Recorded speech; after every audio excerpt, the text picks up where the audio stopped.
Paranormal Survivor Season 4, Branded by Evil. Interview with Ryan. Take 1.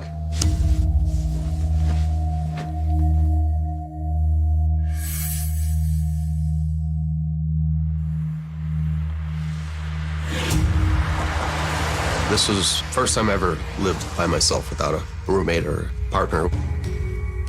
It just seemed like the right place to move into. Everything just seemed to fall into place at the time. It was nice, comfortable.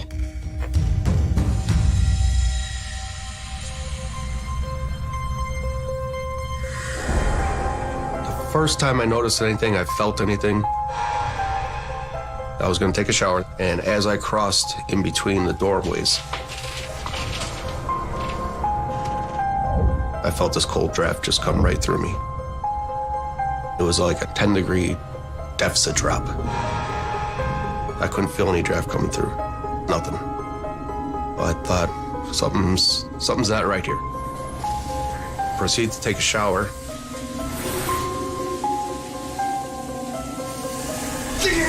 And the water starts spiking. It goes from scalding hot to ice cold. Back and forth, back and forth, back and forth. Strangest part I felt was when the water was fluctuating, I could feel a presence outside of the shower.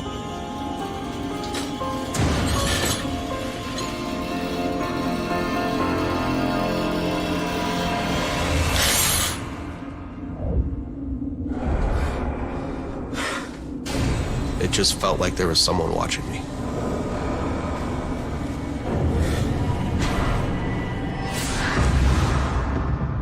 Frightened by a possible presence in his home, Ryan took the matter into his own hands and bought professional equipment to investigate the paranormal activity for himself.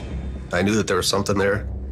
So I got a EVP recorder that picks up ultra-low frequency sounds, voices that the human ear sometimes cannot pick up. I used an app on my phone. I sat there asking questions. I said, "Can you show yourself to me?" Didn't get nothing. Ryan, who was an amateur ghost hunter, decided to press on with the questioning. So I figured, well, the only way I'm really going to be able to get anything is if I provoke it. Because I don't think you're strong enough. I don't think you have enough power. I think you're too weak. There's a cart in the kitchen that's got cooking pans in there. And all of a sudden I hear the sound. It was as if someone picked up that cart and slammed it on the floor. I freaked out. I think my heart stopped for about 2 seconds.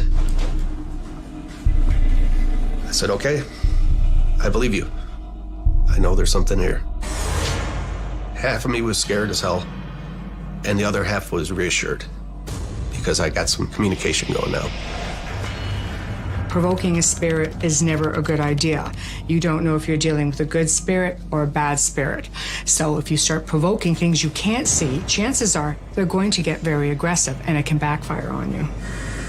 Not willing to leave it alone, Ryan kept pushing the spirit for information.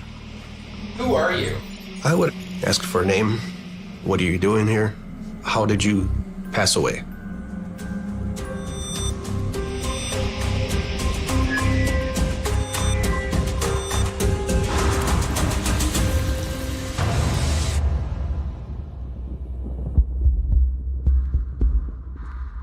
Dead, hang, and rope appeared.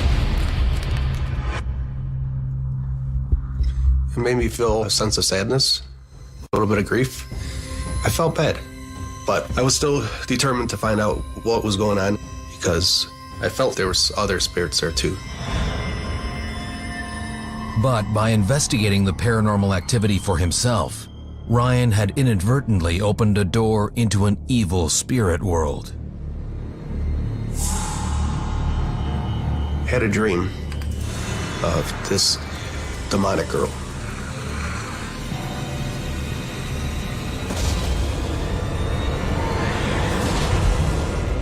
And she bites into the side of my leg.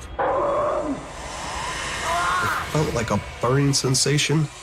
like being jabbed with a soldering iron.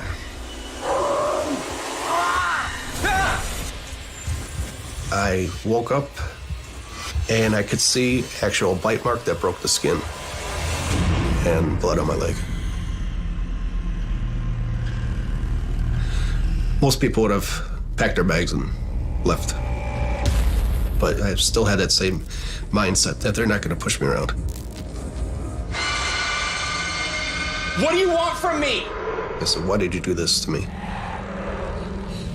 I picked up a female voice. To infect you.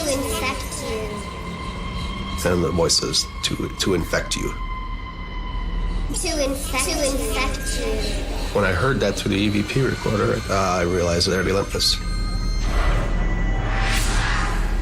They're not going to stop at anything.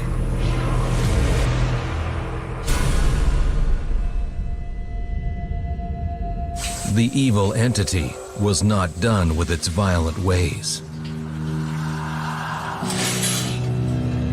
I get out of the shower and then felt a burning sensation on my shoulder. And I've got these like 4 scratch marks. It was from the backside of my shoulder here and down. You can't control being harmed, being scratched, touched, pushed by the paranormal. The strength that these entities have is beyond human strength. It was starting to take its toll. The evil spirit in the house was not done tormenting Ryan.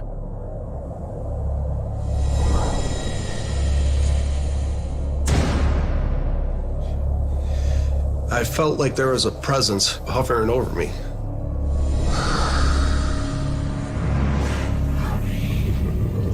It had the shape of like a human, sort of, but it was all black. And then the head looked like it was, had like a horn. Next thing you know, it starts pulling me. I grabbed the side of the bed. Let me go! And I'm holding on as hard as I can. And it just keeps pulling me back. No! In the name of Jesus, make this stop! I said, Jesus, please make this stop.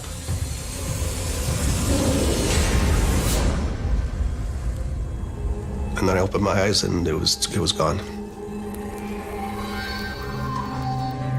But it wasn't enough to banish the demonic entity.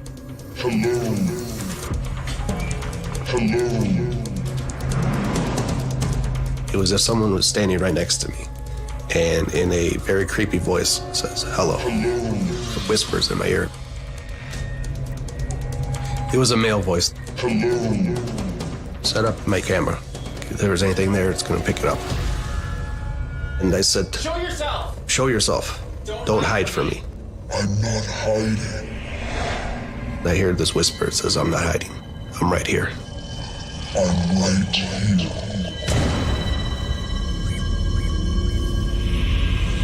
Through the camera, I see the demonic face. It had like yellow eyes, a reddish face, and a horn that looked like the horn of a ram, kind of curled and very big. When I saw that face, I was horrified. I was scared to death.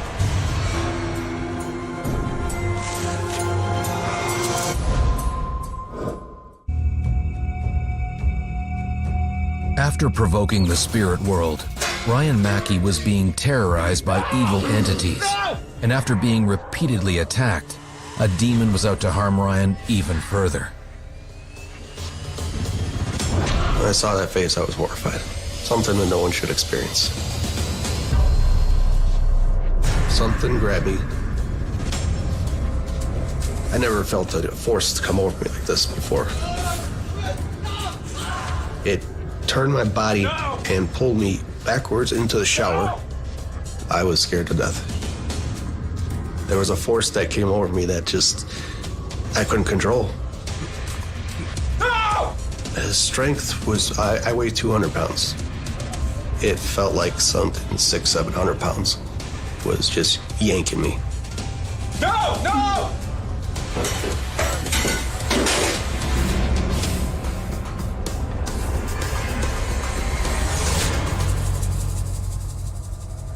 I was like useless, you know.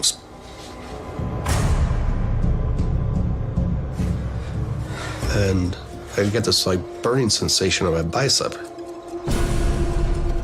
I look down at my arm and here's a burn mark of 2 hoof prints right in the middle of my arm. A mark or a brand on a person shaped like a hoof usually signifies a satanic or demonic influence. They should be very worried. They're normally a target when this happens. A demon feeds off the living. Therefore, it keeps you fearful, and it takes your energy and it keeps absorbing it, and it gets stronger and stronger and stronger. I realized that devil's coming to play for keeps, and he's got a mastermind of strategies to come and get you. He was coming for my soul.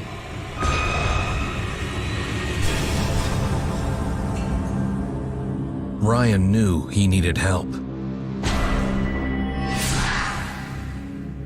The next day, I went to church. The Archdiocese suggested that I go to 10 masses and receive the body and blood of Jesus, go to confession, pray the rosary. Hail Mary, full of grace, the Lord is with thee. The holy water I would douse throughout my apartment in hope of getting whatever's here cleansed out. Hail Mary, full of grace, the Lord is with thee. And then at nighttime, I would pray the rosary. Blessed art thou among women, blessed art the fruit of thy womb, Jesus.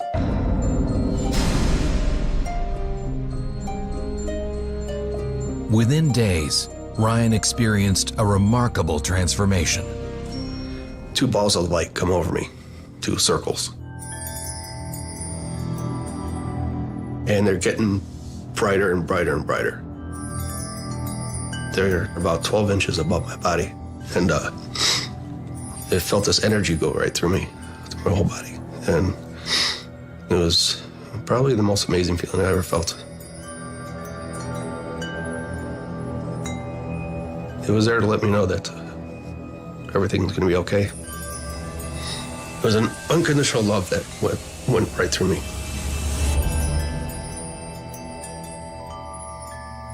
I believe that Jesus paid me a visit. And I felt like a newborn person. After that moment, it felt like the place was cleansed. It was like a brand new home. Didn't have to worry about anything, any unexplained noises or voices or seeing anything. No more walking on eggshells.